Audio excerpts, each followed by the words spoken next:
Hello viewers, कैसे हैं आप सब। उम्मीद करता हूं कि आप सब बिल्कुल ठीक होंगे। तो जिस तरह से आपको पता है, हमारे पास यहाँ पे सी शार्प प्रोग्रामिंग के लेक्चर सीरीज चल रही है और आज के इस लेक्चर के अंदर हम बात करने वाले हैं एनोनिमस फंक्शंस या anonymous methods in C sharp programming. भाई बहुत ज़्यादा इंपॉर्टेंट कॉन्सेप्ट है प्रैक्टिकल के लिहाज से और इंटरव्यू के लिहाज से। बहुत ज़्यादा ये क्वेश्चन पूछा जाता है कि व्हाट इज़ एनोनिमस फंक्शन या मेथड भी आप इसको कह सकते हो। तो आपने मेक श्योर करना है कि इस वीडियो को एंड तक वॉच करना है ताकि आपको इसका कंप्लीट कॉन्सेप्ट समझ में आ सके। तो वीडियो को स्टार्ट करने से पहले एक छोटी सी रिक्वेस्ट कि अगर आप मेरे चैनल पे फर्स्ट टाइम आए हो और अभी तक आपने मेरा चैनल सब्सक्राइब नहीं किया तो चैनल भी सब्सक्राइब कर लो। इसके साथ साथ बेल का आइकन भी प्रेस कर लो क्योंकि और भी बहुत सारी वीडियोस इस लेक्चर सीरीज के अंदर आने वाली हैं। तो मैं हूं आपका सर मोहम्मद आदिल और अब हम अपना लेक्चर स्टार्ट करते हैं।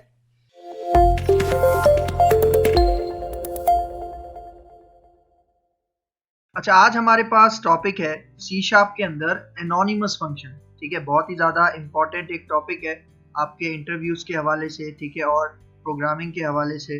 अगर आप ये कॉन्सेप्ट अच्छे से समझ जाते हो तो जो आपके इंटरव्यूज़ हैं आप उन्हें ईजिली क्रैक कर सकते हो। तो देखो, एनोनिमस फंक्शन जिस तरह नाम से ही जाहिर है, क्योंकि अगर मैं एनोनिमस वर्ड की बात करूँ, एनोनिमस एक इंग्लिश का वर्ड है जिसका मतलब है कोई नाम नहीं। ठीक है, मतलब एनोनिमस का मतलब बेनाम आप इसको कह सकते हो, मतलब जिसका कोई नाम ना हो। ठीक है, तो इसका मतलब एनोनिमस फंक्शन ऐसे फंक्शन को कहते हैं जिसका कोई नाम नहीं होता। ठीक है, जिस तरह से हम बहुत सारे फंक्शंस हम पढ़ चुके हैं, जिस तरह से हमारे पास राइट लाइन का फंक्शन है, रीड लाइन का फंक्शन है, ये क्या है, इन सब फंक्शंस के कोई ना कोई नाम है, लेकिन एनोनिमस फंक्शन का कोई नाम नहीं होता। ठीक है, तो एक ये पॉइंट तो क्लियर होना चाहिए। अच्छा, और एक इम्पॉर्टेंट पॉइंट, वो इम्पॉर्टेंट पॉइंट ये है कि एनोनिमस फंक्शन को हम हमेशा डेलीगेट्स के साथ यूज करते हैं। मतलब विदाउट डेलीगेट्स हम एनोनिमस फंक्शंस को यूज नहीं कर सकते, नहीं बना सकते। ठीक है, इसका मतलब अगर किसी को डेलीगेट्स का कॉन्सेप्ट क्लियर नहीं है तो वो हमारी इसी प्लेलिस्ट में डेलीगेट्स की वीडियो देख ले, उसके बाद एनोनिमस फंक्शन के ऊपर आएगा तो उसको ज्यादा अच्छे से समझ में आएगा। ठीक है, ठीक है, फिर हम आगे चलते हैं। अब यहाँ पे देखो, एनोनिमस फंक्शन के हवाले से कुछ पॉइंट्स यहाँ पे बता रहा है। तो देखो, सबसे पहला point, we discuss that delegates are used to reference any method that has the same signature as that of the delegate. ठीक है, इसका मतलब मैंने क्या बताया, एनोनिमस फंक्शन जब भी आप यूज करोगे उसके साथ लाजमी आपको डेलीगेट्स का कॉन्सेप्ट यूज करना है। और डेलीगेट्स यहाँ पे क्या करते हैं, डेलीगेट्स के अंदर हम अपने किसी भी मेथड का रेफरेंस स्टोर करते हैं। ठीक है, इसका मतलब कि डेलीगेट का जब भी हम ऑब्जेक्ट बनाते हैं तो उसके अंदर किसी ना किसी मेथड का रेफरेंस पास करते हैं। ठीक है, इसका मतलब कि जो हमारा डेलीगेट है वो किसी मेथड की तरफ पॉइंट करता है। ठीक है, और डेलीगेट जिस मेथड की तरफ पॉइंट करता है उस मेथड का और डेलीगेट का सिग्नेचर सेम होना चाहिए। इसका मतलब कि जो सिग्नेचर आपके मेथड का है वही सिग्नेचर आपके डेलीगेट का भी होता है। ठीक है, सिग्नेचर मैं किसे कह रहा हूँ, वो जो हमारे पास ब्रैकेट्स के अंदर जो हम पैरामीटर्स और डेटा टाइप्स देते हैं उसको मैं सिग्नेचर कह रहा हूँ। तो डेलीगेट और मेथड का जो सिग्नेचर है वो सेम होता है। ठीक है, और एनोनिमस फंक्शन के साथ भी डेलीगेट्स का कॉन्सेप्ट हमें लाजमी यूज करना है, अदरवाइज हम एनोनिमस फंक्शन को इंप्लीमेंट नहीं कर सकते। ठीक है, तो यहाँ पे देखो इसका second point, as the name suggest an anonymous method is a method without a name, just the body. ठीक है, इसका मतलब कि एनोनिमस फंक्शन, एनोनिमस मेथड जिस तरह नाम से ही जाहिर है कि इसका मतलब एक ये ऐसा मेथड होगा जिसका कोई नाम नहीं होगा, सिर्फ क्या होगी, उसकी बॉडी होगी, जस्ट उसकी बॉडी होगी, मेथड का नाम नहीं होगा।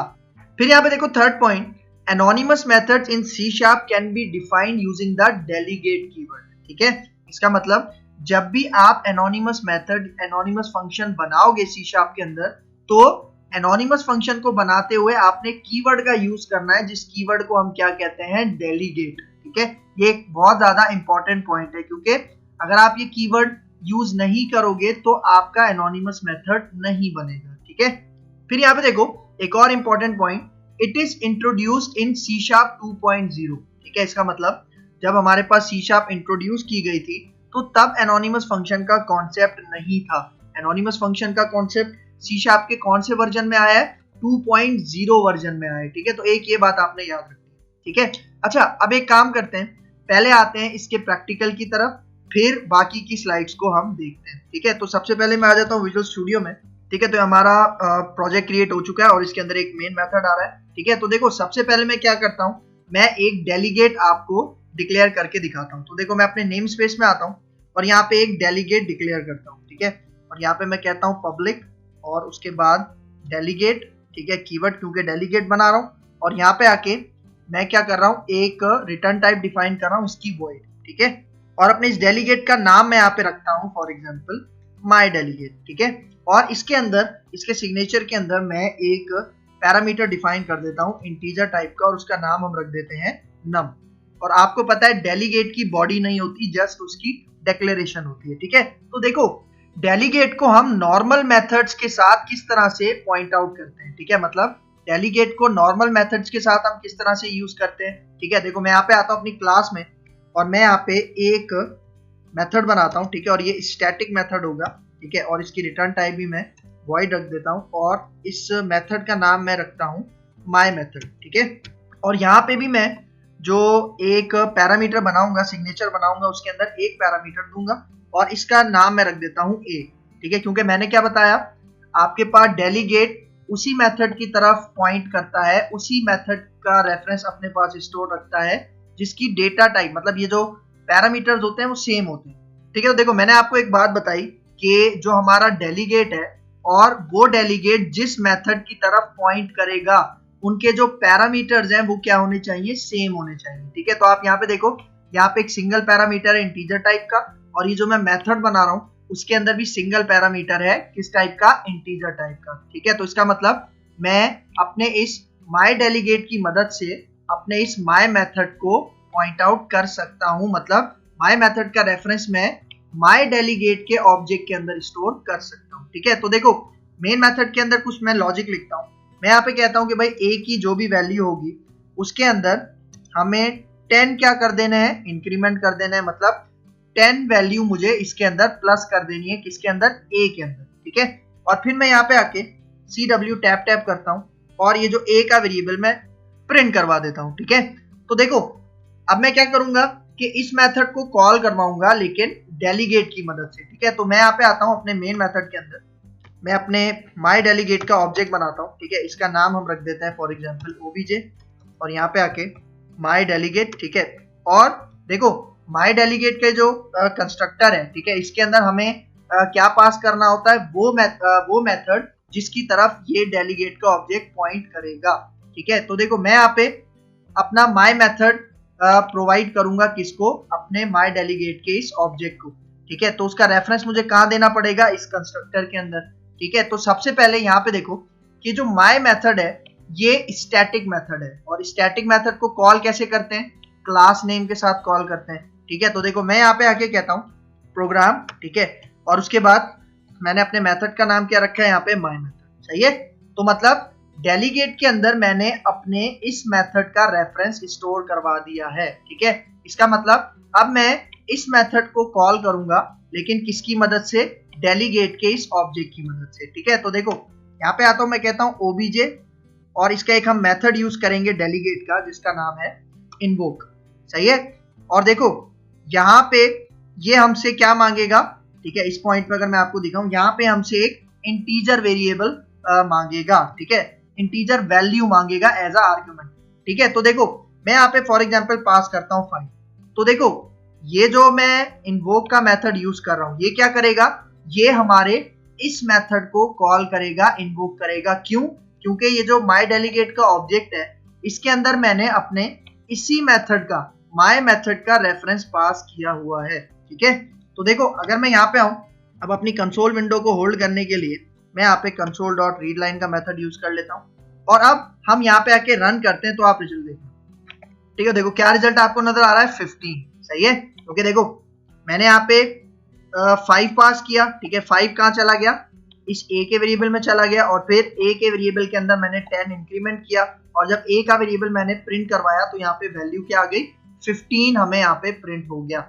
और यहाँ पे देखो जरूरी नहीं है कि आप ये इन्वोक का मेथड यूज करो, अगर आप ये इसके ऑब्जेक्ट के आगे, ठीक है, मतलब ये जो डेलीगेट का ऑब्जेक्ट है उसके बाद आप 5 पास कर दो तो तब भी ये इसी मेथड को कॉल करेगा और ये जो आपने 5 पास किया है ये इसके पैरामीटर के अंदर स्टोर हो जाएगा, ठीक है। तो अगर मैं यहाँ पे आके रन करूं, ठीक है, देखो क्या नजर आ रहा है, हमें 15 वैल्यू नजर आ रही है, ठीक है।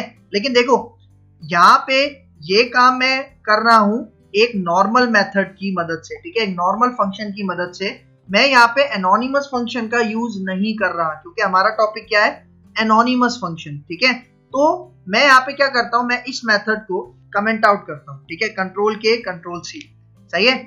और देखो ये जो मैंने माय डेलीगेट का यहाँ पे ऑब्जेक्ट बनाया है, ठीक है, इसके बाद ये जो मैंने यहाँ पे कंस्ट्रक्टर कॉल किया है, मैं इसको हटाता हूँ क्योंकि देखो मैंने आपको बताया था कि एनोनिमस फंक्शन डेलीगेट्स के साथ यूज होते हैं। तो जो भी मैं एनोनिमस फंक्शन बनाऊंगा उसका रिजल्ट मैं कहाँ पे स्टोर करवाऊंगा, अपने डेलीगेट के इस ऑब्जेक्ट के अंदर स्टोर करवाऊंगा, ठीक है। और मैंने अभी आपको यहाँ स्लाइड्स में बताया कि जब भी मैं अपना एनोनिमस मेथड बनाऊंगा तो उसके अंदर मुझे लाजमी कौन सा कीवर्ड यूज करना है, डेलीगेट का कीवर्ड यूज करना है, ठीक है। तो देखो मैं यहाँ पे सबसे पहले डेलीगेट का कीवर्ड यूज करता हूँ, ठीक है, क्योंकि मैंने क्या बताया, एनोनिमस मेथड का कोई नाम नहीं होता, उसको जब भी हम बनाते हैं तो डेलीगेट के कीवर्ड की मदद से। और उसके बाद मैं इसके पैरामीटर्स डिफाइन करता हूँ, ठीक है। तो मैं यहाँ पे पैरामीटर दे देता हूँ ए, सही है, क्योंकि देखो डेलीगेट का जो भी सिग्नेचर है और डेलीगेट जिस मेथड की तरफ पॉइंट कर रहा है उनका सिग्नेचर सेम होना चाहिए, ठीक है, क्योंकि डेलीगेट भी आपके पास ये जो है एक इंटीजर टाइप का पैरामीटर लेता है और ये जो मैं एनोनिमस फंक्शन बना रहा हूँ ये भी एक डेटा टाइप का पैरामीटर लेगा, इंटीजर टाइप का। तो देखो अब मैं यहाँ पे आके इसकी बॉडी दे देता हूँ, ठीक है। तो मैं इसकी बॉडी स्टार्ट करता हूँ और एंड में आपने एक बात याद रखनी है, इसके एंड में आपने सेमीकोलन लाजमी देना है।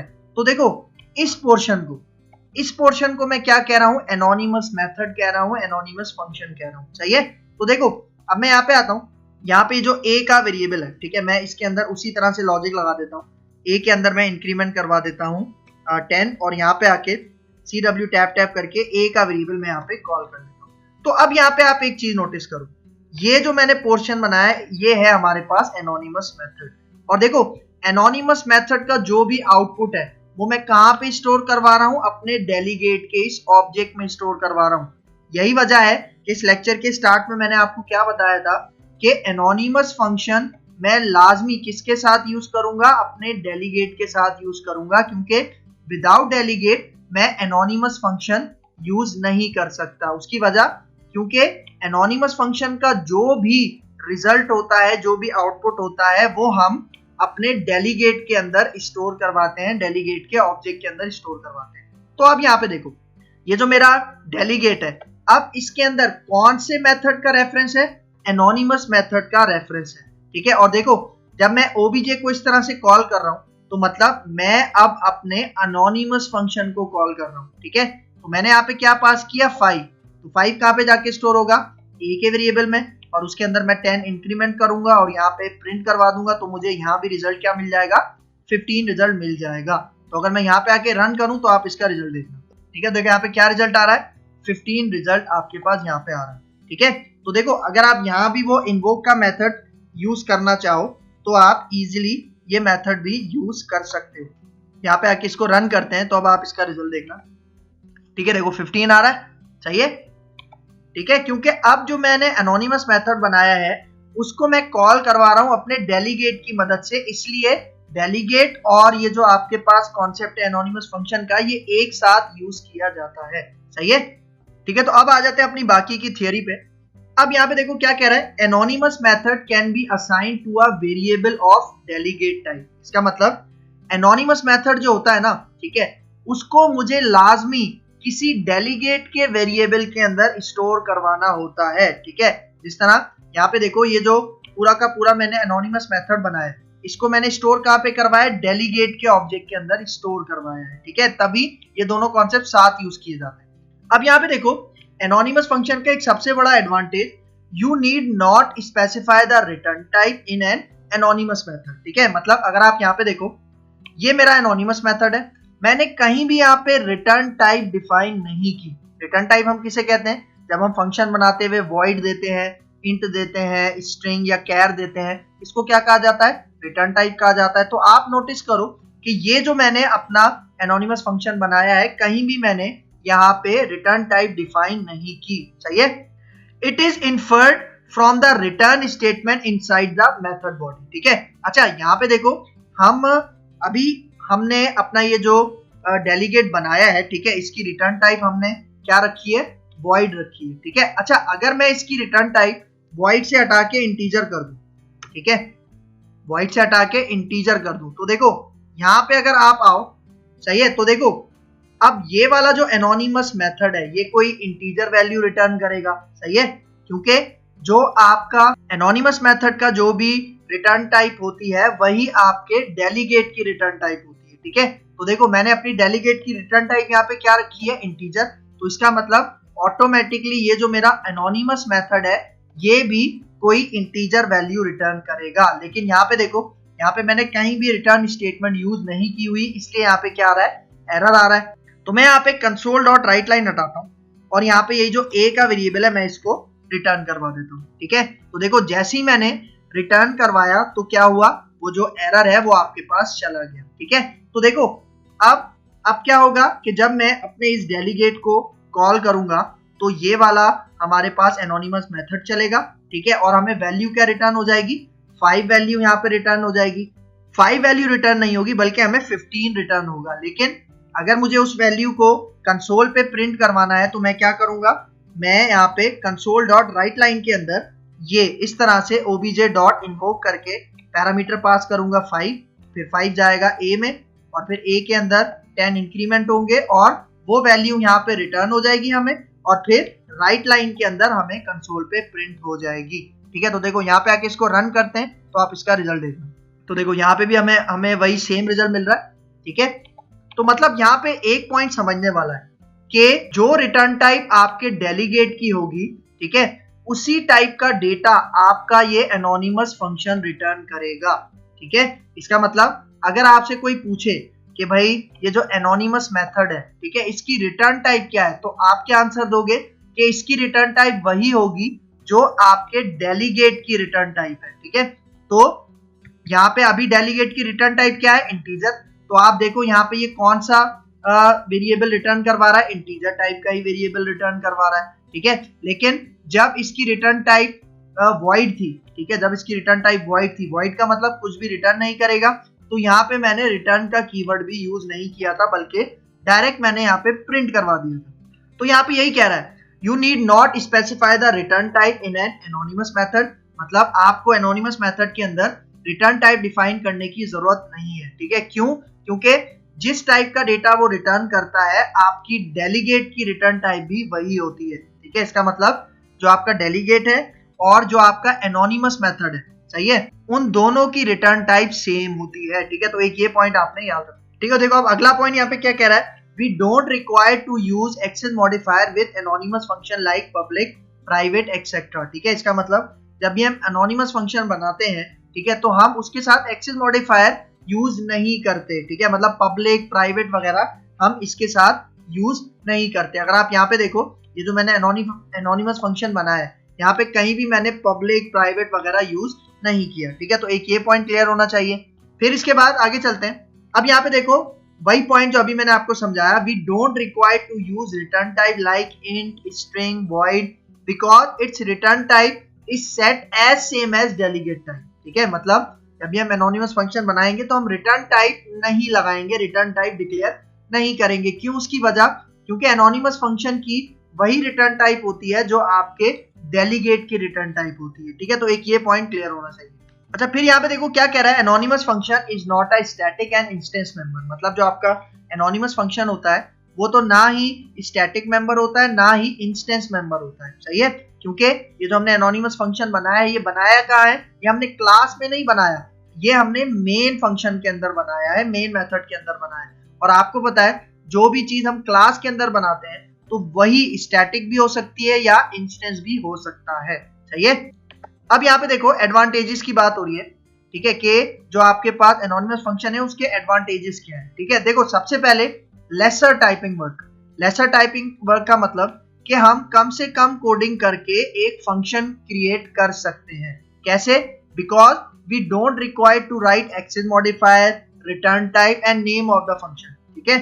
मतलब इसका सबसे बड़ा एडवांटेज क्या है कि हमें कोडिंग कम से कम करनी पड़ती है, मतलब हमारा जो टाइपिंग वर्क है वो लेसर हो जाता है। क्यों, क्योंकि हमें फंक्शन, ये एनोनिमस फंक्शन बनाते हुए कोई एक्सेस मॉडिफायर नहीं देना, मतलब पब्लिक, प्राइवेट वगैरह नहीं देना, रिटर्न टाइप नहीं देनी और ना ही फंक्शन का नाम देना है। हमें सिर्फ फंक्शन के नाम की जगह क्या यूज करना है, डेलीगेट का कीवर्ड यूज करना है, ठीक है। तो एक ये पॉइंट क्लियर होना चाहिए। फिर यहाँ पे देखो, anonymous functions are suggested when code volumes are less, ठीक है भाई। देखो इसका क्या मतलब है कि जो एनोनिमस फंक्शन है ना, ये आपको हर प्रोजेक्ट के अंदर यूज नहीं करने, ठीक है। मतलब एनोनिमस फंक्शन आप वहां यूज कर सकते हो जहां पे आपको कम से कम कोड राइट करने की नीड होती है, सही है। लेकिन जहां आपको फॉर एग्जांपल बहुत सारा कोड लिखना है किसी फंक्शन के अंदर, तो वहां पे हम एनोनिमस फंक्शन को यूज नहीं करते, क्योंकि एनोनिमस फंक्शन को वहीं यूज किया जाता है जहां हमारा कोड वॉल्यूम लेस होता है, सही है। फिर आगे चलते हैं। अब यहाँ पे देखो एनोनिमस मेथड लिमिटेशन, ठीक है। जो एनोनिमस मेथड है, फंक्शन है, इसकी कुछ लिमिटेशंस है। वो लिमिटेशंस क्या है? पहला पॉइंट देखो, it can not contain jump statement like go to, break और कंटिन्यू। इसका मतलब हम एनोनिमस मेथड्स के अंदर ये जो स्टेटमेंट्स होती हैं गो टू, ब्रेक और कंटिन्यू, ये हम यूज नहीं कर सकते, ठीक है। फिर second point, it can not access ref or out parameter of an outer method, ठीक है। इसका मतलब कि अगर हमने आउटर कोई मेथड बनाया है और एनोनिमस फंक्शन के थ्रू मैं उसके रेफ और आउट पैरामीटर्स को एक्सेस करना चाह रहा हूं, तो मैं ये काम एनोनिमस फंक्शन के साथ नहीं कर सकता, ठीक है। अच्छा, अगर किसी को रेफ और आउट पैरामीटर के बारे में नहीं पता, तो हमारी इसी प्लेलिस्ट में आप रेफ और आउट पैरामीटर के बारे में पढ़ सकते हो, ठीक है। फिर आगे चलते हैं। अब यहाँ पे देखो पॉइंट्स टू रिमेंबर, सही है। पहला point, anonymous method can be defined using the delegate keyword. ये पॉइंट मैंने अभी आपको समझाया और मोस्ट इंपॉर्टेंट पॉइंट है कि जब भी एनोनिमस मेथड बनाओगे तो डेलीगेट का कीवर्ड यूज करोगे। फिर second point, anonymous method must be assign to a delegate. देखो वही बात आ गई कि जब भी आप एनोनिमस मेथड बनाओगे तो उसको लाजमी किसी डेलीगेट के ऑब्जेक्ट के अंदर असाइन करना है, क्योंकि ये दोनों कॉन्सेप्ट एक साथ ही यूज होंगे, सही है। अच्छा, फिर देखो anonymous method can access outer variables और फंक्शंस, ठीक है। इसका मतलब एनोनिमस मेथड के अंदर आप आउटर वेरिएबल्स को एक्सेस कर सकते हो। मतलब अगर आपने एनोनिमस फंक्शन के बाहर कोई वेरिएबल बनाया हुआ है, फंक्शन बनाया हुआ है, तो आप उसे एनोनिमस मेथड के अंदर एक्सेस कर सकते हो, ठीक है। तो अब यहाँ पे देखो इसका नेक्स्ट पॉइंट क्या बता रहा है, anonymous method can be passed as a parameter, ठीक है। इसका मतलब फॉर एग्जांपल हम एक फंक्शन बनाते हैं, एक मेथड बनाते हैं, ठीक है, और वो जो मेथड हमसे पैरामीटर लेगा वो एक डेलीगेट टाइप का पैरामीटर होगा, ठीक है। और उस डेलीगेट के अंदर हम अपना anonymous method as a parameter pass कर सकते हैं, ठीक है। इसका मतलब मैं कोई फंक्शन कॉल कर रहा हूं, ठीक है, तो वो हमसे as a parameter anonymous method भी ले सकता है, ठीक है। इसकी अगर मैं एक प्रैक्टिकल एग्जांपल आपको बताऊं, ठीक है, मैं यहाँ पे आता हूं अपने विजुअल स्टूडियो में, और ये जो मैंने कोड लिखा है इसको मैं कमेंट आउट कर देता हूँ, Ctrl+K Ctrl+C। और ये जो मैंने डेलीगेट बनाया इसकी मैंने रिटर्न टाइप चेंज की थी, इसकी रिटर्न टाइप थी इंटीजर, मैं इसकी रिटर्न टाइप वापस सेट कर देता हूँ वॉइड, चाहिए। तो देखो अब अगर मैं यहाँ पे आऊँ और यहाँ पे आके देखो, ये जो मैंने एक मेथड बनाया था जिसको मैंने कमेंट किया था अपनी स्टैटिक मेथड को, ठीक है। तो देखो ये मेरे पास एक मेथड है, ठीक है, और अब मैं कहता हूँ कि जो माय मेथड है, ठीक है, ये हमसे दो पैरामीटर्स लेगा। पहला लेगा माय डेलीगेट टाइप का, इसका हम नाम रख देते हैं del, ठीक है। इसका मतलब अब जब भी मैं इस मेथड को कॉल करूंगा तो ये हमसे एक डेलीगेट एक्सपेक्ट करेगा, मतलब एक मेथड एक्सपेक्ट करेगा जिसका रेफरेंस मैं इसके अंदर पास करूंगा del के अंदर, और वो जो मेथड होगा वो एनोनिमस मेथड होगा, ठीक है। तो इसके बाद यहाँ पे देखो सेकंड पैरामीटर में जो भी मैं वैल्यू पास करूंगा उसके अंदर कितने इंक्रीमेंट हो जाएंगे, 10 इंक्रीमेंट हो जाएंगे। इसका मतलब अगर मैंने यहाँ पे a में 5 पास किया तो a के अंदर कितने प्लस हो जाएंगे, 10, और वैल्यू क्या बन जाएगी, 15, ठीक है। तो अब देखो यहाँ पे मैं console.writeLine हटाता हूँ, और ये जो del है, ठीक है, ये एक डेलीगेट का ऑब्जेक्ट है। इसका मतलब इसके अंदर कोई ना कोई मेथड मौजूद होगा, और वो जो मेथड होगा वो एनोनिमस मेथड होगा, ठीक है। तो देखो मैं यहाँ पे कहता हूँ del और इसका इन्वोक का मेथड यूज करते हैं, और इसके अंदर मैं यही वेरिएबल पास कर देता हूँ, कौन सा, a वाला, चाहिए। तो देखो अब इस मेथड को मैं कॉल करता हूँ, ठीक है। तो देखो मैं यहाँ पे आता हूँ, ये जो मेथड है इसका क्या नाम है, माय मेथड, और ये कौन सी क्लास के अंदर डिक्लेयर है, प्रोग्राम क्लास के अंदर। और चूंकि ये स्टैटिक मेथड है तो मुझे इसको कॉल करने के लिए क्या करना पड़ेगा, पहले अपनी क्लास का नाम और फिर अपने मेथड का नाम, ठीक है। और अब यहाँ पे देखो कि ये जो मेथड है ये हमसे दो चीजें लेता है, ठीक है, एक डेलीगेट लेता है, ठीक है, मतलब डेलीगेट का ऑब्जेक्ट है, और फिर इंटीजर वेरिएबल है। तो ये जो डेलीगेट का ऑब्जेक्ट है del, इसके अंदर मैं क्या पास करूंगा, इसके अंदर मैं एनोनिमस फंक्शन पास करूंगा एज अ पैरामीटर, ठीक है। क्योंकि देखो यहाँ पे जो मैंने आपको पॉइंट बताया, यहाँ पे यही कह रहा है anonymous method can be passed as a parameter. तो मैं यहाँ पे क्या कर रहा हूँ, ये जो हमारा पहला पैरामीटर डेलीगेट ऑब्जेक्ट है, इसके अंदर मैं क्या पास करूंगा, इसके अंदर मैं एक एनोनिमस फंक्शन पास करूंगा। और एनोनिमस फंक्शन के लिए आपको पता है कि सबसे पहले हम क्या पास करते हैं, डेलीगेट का कीवर्ड, और फिर उसके बाद उसका सिग्नेचर आ जाता है। तो सिग्नेचर के अंदर मैं फॉर एग्जांपल एक वेरिएबल बना लेता हूँ b, ठीक है। और उसके बाद यहाँ पे आती है इस एनोनिमस फंक्शन की बॉडी, सही है। और अब मैं यहाँ पे क्या करता हूँ, देखो मैं यहाँ पे b के अंदर भी मैं 10 इंक्रीमेंट करवा लेता हूँ, और ये जो b का वेरिएबल है इसको मैं console.writeLine के अंदर प्रिंट करवा देता हूँ, ठीक है। इसका मतलब देखो ये जो पूरा एनोनिमस फंक्शन है, एनोनिमस मेथड है, ये कहाँ पे जाके स्टोर हो जाएगा, ये इस डेलीगेट के ऑब्जेक्ट के अंदर जाके स्टोर हो जाएगा। क्योंकि मैंने आपको क्या बताया कि जब भी मैं एनोनिमस मेथड बनाता हूं तो उसे लाजमी किसी डेलीगेट ऑब्जेक्ट के अंदर असाइन करवाना होता है, ठीक है। तो ये पूरा का पूरा एनोनिमस फंक्शन कहाँ पे चला जाएगा, इस डेलीगेट के अंदर स्टोर हो जाएगा। फिर देखो सेकंड पैरामीटर हमसे क्या मांग रहा है, a मांग रहा है। तो देखो ये जो ब्रैकेट बंद हो रहा है एनोनिमस मेथड का, इसके बाद मैं पास कर देता हूँ 5। तो देखो 5 कहाँ पे चला जाएगा, 5 चला जाएगा हमारे इस a के पैरामीटर में। तो देखो ये जो मैंने 5 यहाँ पे पास किया है, तो ये 5 कहाँ पे जाके स्टोर हो गया, a में स्टोर हो गया। और a के अंदर मैं क्या कर रहा हूँ, a के अंदर मैं 10 इंक्रीज करवा रहा हूँ, ठीक है। इसका मतलब a के अंदर 10 इंक्रीमेंट होने के बाद यहाँ पे वैल्यू क्या आ जाएगी, 15 आ जाएगी। और वही 15 अब मैं किसको पास कर रहा हूँ, अपने जो डेल हमारे पास डेलीगेट है, इसके अंदर मैंने कौन सा फंक्शन पास करवाया, ये एनोनिमस फंक्शन पास करवाया। तो अब मैं डेलीगेट की मदद से अपने इस एनोनिमस फंक्शन को कॉल कर रहा हूँ, और इसके अंदर मैं कौन सा पैरामीटर भेज रहा हूँ, ये a वाला। a के अंदर वैल्यू क्या आ गई है, 15 आ गई है, ठीक है। इसका मतलब जब मैं अपना ये वाला एनोनिमस फंक्शन कॉल करूंगा तो ये जो b का वेरिएबल है इसके अंदर वैल्यू क्या आ जाएगी, 15। और यहाँ पे देखो मैं 15 के अंदर दोबारा 10 इंक्रीमेंट कर रहा हूँ। इसका मतलब जब मैं 15 के अंदर 10 इंक्रीमेंट करूंगा तो वैल्यू क्या हो जाएगी, 25, और 25 यहाँ पे हमें प्रिंट हो जाएगा, सही है। तो देखो अभी अगर मैं यहाँ पे आके रन करता हूँ तो आप इसका रिजल्ट देखो, ठीक है। तो देखो यहाँ पे रिजल्ट क्या आ रहा है हमारे पास, 25, ठीक है। और ये 25 कैसे आ रहा है, मैं एक दफा रिपीट कर देता हूँ। देखो मैंने क्या बताया कि मैं इस माय मेथड को कॉल कर रहा हूँ, ठीक है। और ये माय मेथड जो पैरामीटर लेता है वो किस टाइप का है, डेलीगेट ऑब्जेक्ट है। और इस डेलीगेट ऑब्जेक्ट के अंदर मैं अपना ये एनोनिमस फंक्शन पास कर रहा हूँ, ठीक है। और फिर सेकंड पैरामीटर में क्या है, एक इंटीजर वेरिएबल। इंटीजर वेरिएबल में वैल्यू क्या पास कर रहा हूँ, 5। तो 5 यहाँ पे आके स्टोर हो जाएगा। फिर 5 के अंदर मैं 10 इंक्रीमेंट कर रहा हूँ और a के वेरिएबल में असाइन कर रहा हूँ। इसका मतलब यहाँ पे हमारे पास रिजल्ट क्या हो जाएगा, 15 हो जाएगा।